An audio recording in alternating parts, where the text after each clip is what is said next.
नमस्कार, ये आकाशवाणी है। अभी आप मनोज कुमार शर्मा से समाचार सुनेंगे।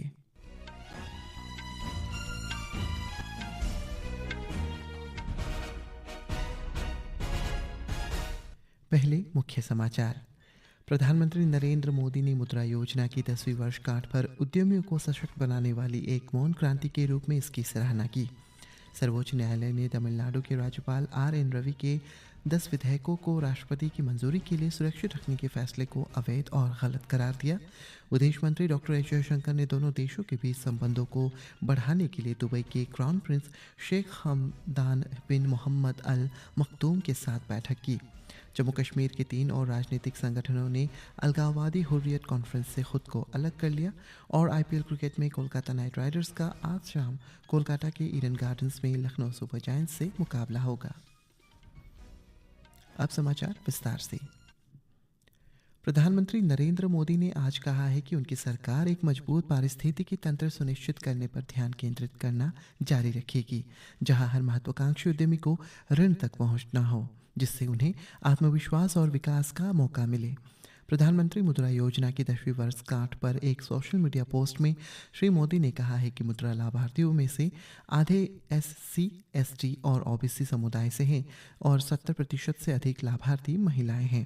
प्रधानमंत्री ने कहा है कि प्रत्येक मुद्रा ऋण अपने साथ सम्मान, स्वाभिमान और अवसर लेकर आता है। उन्होंने कहा है कि इस योजना ने वित्तीय समावेशन के अलावा सामाजिक समावेशन और आर्थिक स्वतंत्रता भी सुनिश्चित की है। प्रधानमंत्री मोदी ने अपने आवास पर योजना के लाभार्थियों से बातचीत भी की और इस बात पर जोर दिया है कि मुद्रा योजना ने अनगिनत लोगों को अपने उद्यमशीलता कौशल को प्रदर्शित करने का अवसर दिया है। उन्होंने कहा है कि इस योजना के तहत देश के लोगों को बिना किसी गारंटी के 33 लाख करोड़ रुपए दिए गए हैं। श्री मोदी ने इस बात पर प्रकाश डाला कि इस योजना का उद्देश्य युवाओं को सशक्त बनाना, उन्हें आत्मनिर्भर और आत्मविश्वासी बनाना है, ताकि वे केवल नौकरी चाहने वाले न होकर नौकरी देने वाले बन सके। बातचीत के दौरान लाभार्थियों ने प्रधानमंत्री के साथ अपने उद्यमशीलता के अनुभव साझा किए। पिछले 10 वर्षों में इस योजना के तहत लगभग 33 लाख करोड़ रुपए के 52 करोड़ से अधिक ऋण स्वीकृत किए गए हैं।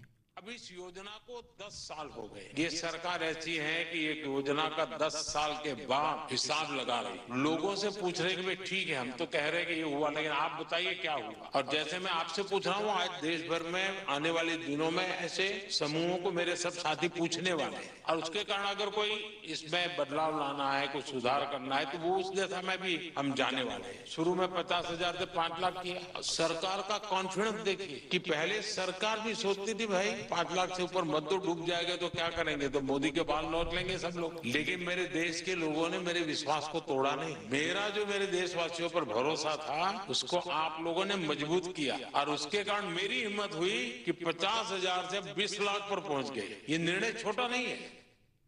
सुप्रीम कोर्ट ने फैसला सुनाया है कि तमिलनाडु के राज्यपाल RN रवि ने राज्य विधानसभा द्वारा दोबारा पारित किए गए 10 विधेयकों को राष्ट्रपति की मंजूरी के लिए सुरक्षित रखकर अवैध और गलत काम किया है।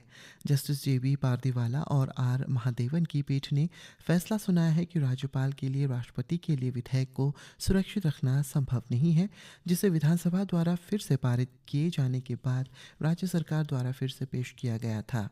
एक बार जब विधेयक राज्यपाल के सामने फिर से पेश किए गए तो उन्हें मंजूरी दे देनी चाहिए थी, क्योंकि उन्हें स्वीकृति माना जाता है।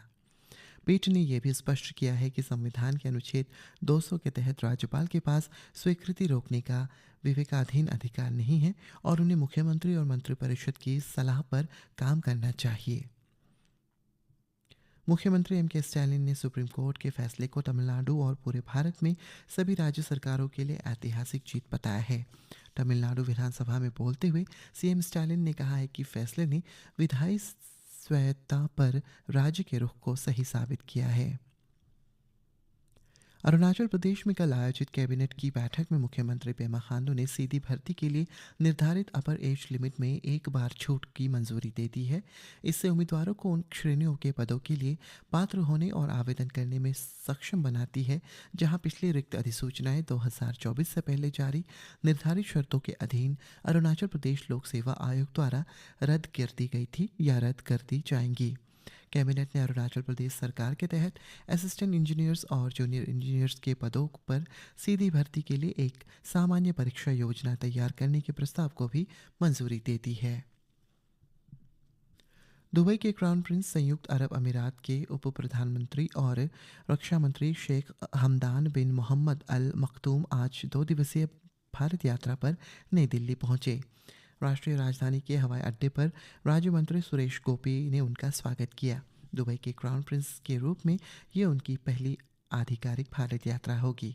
उनके साथ कई मंत्री, वरिष्ठ सरकारी अधिकारी और एक उच्च स्तरीय व्यापारिक प्रतिनिधिमंडल भी मौजूद है।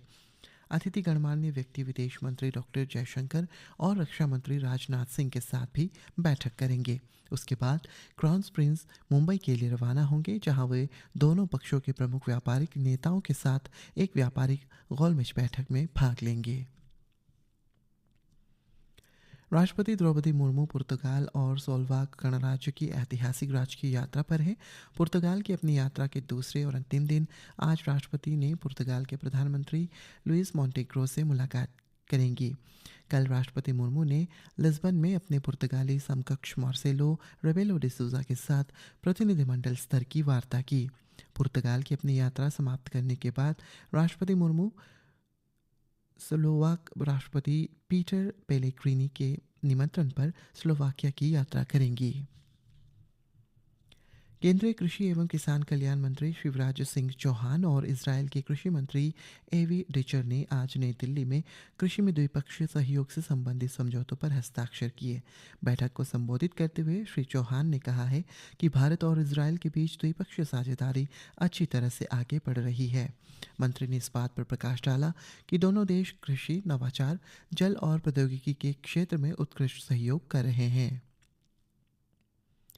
जम्मू कश्मीर में 3 और राजनीतिक संगठनों ने अलगाववादी हुर्रियत कॉन्फ्रेंस से खुद को अलग कर लिया है। इनमें Jammu Kashmir Islamic political party, Jammu Kashmir Muslim democratic league और कश्मीर फ्रीडम फ्रंट शामिल है। सोशल मीडिया पर एक पोस्ट में केंद्रीय गृह मंत्री अमित शाह ने इस कदम का स्वागत किया। उन्होंने कहा है कि यह भारत के स्वाधीन में लोगों के भरोसे का एक मजबूत प्रतिबिंब है। श्री शाह ने कहा है कि प्रधानमंत्री नरेंद्र मोदी का एकजुट और मजबूत भारत का दृष्टिकोण और मजबूत हुआ है, क्योंकि अब तक 11 संगठनों ने खुद को अलगाववाद से अलग कर लिया है। इस बीच केंद्रीय गृह मंत्री अमित शाह ने आज जम्मू कश्मीर में चल रही विकास परियोजनाओं की प्रगति की समीक्षा के लिए श्रीनगर के राजभवन में एक उच्च स्तरीय बैठक की अध्यक्षता की। बैठक का उद्देश्य जम्मू कश्मीर के लिए केंद्र सरकार के विकास एजेंडे के तहत प्रमुख बुनियादी ढांचे और कल्याणकारी पहलों की प्रगति का प्रत्यक्ष विवरण प्राप्त करना था। बैठक के दौरान उपराज्यपाल मनोज सिन्हा और जम्मू कश्मीर के मुख्यमंत्री उमर अब्दुल्ला मौजूद रहे। अमित शाह ने जम्मू कश्मीर प्रशासन को बुनियादी ढांचे के विकास में तेजी लाने, पर्यटन को बढ़ावा देने, कनेक्टिविटी में सुधार करने और जम्मू कश्मीर क्षेत्र के कल्याणकारी योजनाओं को बढ़ाने पर ध्यान केंद्रित करने का निर्देश दिया। आज अधिकांश एशियाई बाजार बढ़त के साथ खुले। जापान के निक्केई 2025 में जोरदार उछाल आया है और ये 6.41% बढ़ा, जबकि अमेरिकी राष्ट्रपति डोनाल्ड ट्रंप और जापान के प्रधानमंत्री शिगेरू इशिबा के बीच कल फोन पर व्यापार वार्ता शुरू करने पर सहमति बनने के बाद शुरुआती कारोबार के दौरान टॉपिक्स में 6.81% की बढ़त दर्ज की गई। चीन ने अमेरिकी राष्ट्रपति डोनाल्ड ट्रंप की इस धमकी पर कड़ी प्रतिक्रिया दी है कि अगर बीजिंग आज तक अपने प्रतिशोधी टैरिफ वापस नहीं लेता है तो वो चीनी वस्तुओं पर 50% अतिरिक्त टैरिफ लगा देगा। चीन के वाणिज्य मंत्रालय ने कहा है कि वो संयुक्त राज्य अमेरिका की ब्लैकमेल रणनीति को कभी स्वीकार नहीं करेगा और बढ़ते व्यापार विवाद में अंत तक लड़ने की कसम खाई। पेट्रोलियम एवं प्राकृतिक गैस मंत्री हरदीप सिंह पुरी ने अमेरिका द्वारा लगाए गए टैरिफ के जवाब में सावधानीपूर्वक विश्लेषण करने का आह्वान किया है। आज नई दिल्ली में मीडिया से बात करते हुए श्री पुरी ने कहा है कि जल्दबाजी में कोई भी निर्णय लेने से पहले टैरिफ के बारे में विकास होने देना चाहिए।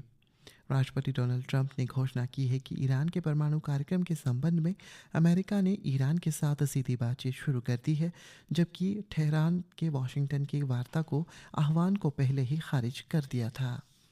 और आईपीएल टी20 क्रिकेट में आज दोपहर 3:30 से कोलकाता नाइट राइडर्स का मुकाबला लखनऊ सुपर जायंट्स से कोलकाता के ईडन गार्डन में शुरू हुआ, जबकि दूसरे मैच में पंजाब किंग्स का मुकाबला शाम 7:30 पर चंडीगढ़ के चेन्नई सुपर किंग्स से होगा। इसी के साथ ये समाचार बुलेटिन समाप्त हुआ। नमस्कार।